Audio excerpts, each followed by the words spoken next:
In this video, you'll learn how to match the pitch and find the frequency of your tinnitus in less than 5 minutes. Here we go.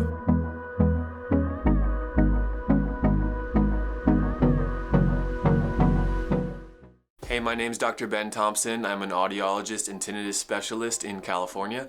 I created this Pure Tinnitus YouTube channel to help you take control back over your tinnitus. Yeah, it turns out there's a lot to know about tinnitus, and it took me 3 years of a doctorate program to learn that, plus a few more years of practicing in the field, so now I'm here to share that with you. Hit the thumbs up button below, because if you don't, YouTube won't recommend our videos to anyone else.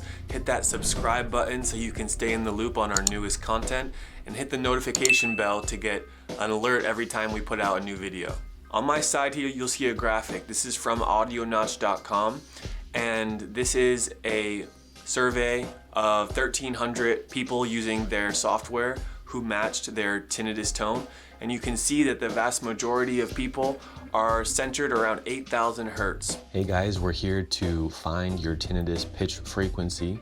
So audionotch.com/app/tune. Most of you are going to find your tinnitus pitch frequency between 4,000 and 10,000 hertz. So what is important here is that if you select pure tone, that's going to give you the best chance of matching your tinnitus. For other kinds of complex tinnitus, you can try to match with these other kinds of sounds, but it's less effective. So we're going to press pure tone, and let's type in here, start off at 4,000 hertz, and then press play. Okay, we're listening to that 4,000 hertz tone, and then press stop. So that's tone A, 4,000 hertz. You can also slide it with this bar. What you want to measure first is 4,000, then 8,000 hertz. Press play. Listen to your tinnitus and press play. Okay, that was tone B. So we just compared 4,000 to 8,000 hertz.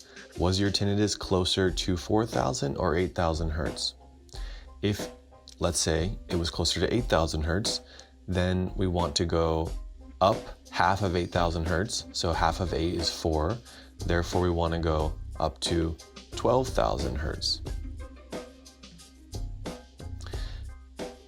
Or we can type it in here, 12,000, and press play. Okay, now 12,000 hertz is tone A, and now let's go to tone B, 8,000 hertz.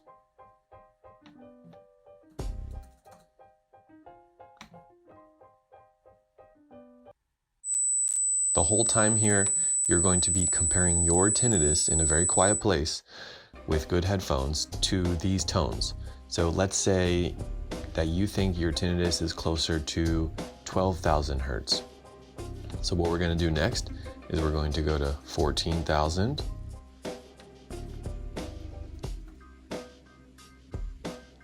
And press play.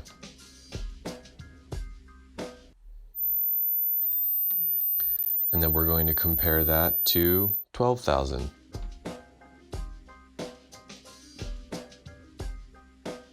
And press play.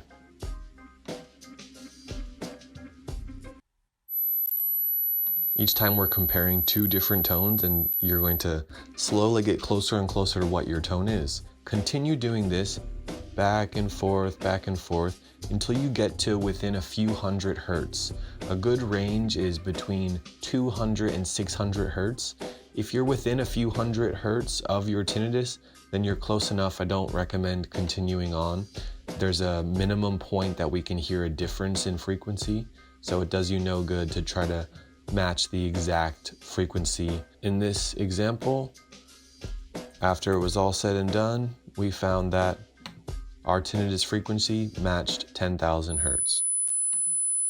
Keep in mind here that you can control the volume, because most people need different volumes for the different frequency that they hear. When you're comparing, you do need to make sure that you can hear both of the sounds that you're comparing. So don't get too caught up on the exact specific number of your tinnitus frequency. There was a study that looked at the difference someone can tell between two different frequencies, and the minimum difference level in the area around 8,000 hertz was between 200 and 600 hertz. So there's a very big window of variability. So don't get too caught up on saying this specific number is my tinnitus. It's likely within that range. Okay, so there you have it. Now you have your tinnitus pitch. So what do you do now? There are some softwares out there to create an audio notch profile for you. I don't strongly recommend that to my patients. If that's something you're interested in, you can check it out. In terms of the clinical therapy that I use most, tinnitus retraining therapy, the exact pitch or frequency of your tinnitus is not so important. So what's the most important thing is to keep studying, keep learning, use our online resources here as a guide. That's all we have for today. If you want to stay connected, join our free newsletter. You can click the link in the description below. Thank you for watching. If you enjoyed this video, give us a thumbs up below. And if you'd like to subscribe to our channel, hit that red button to stay connected. Remember, take your tinnitus journey one step at a time.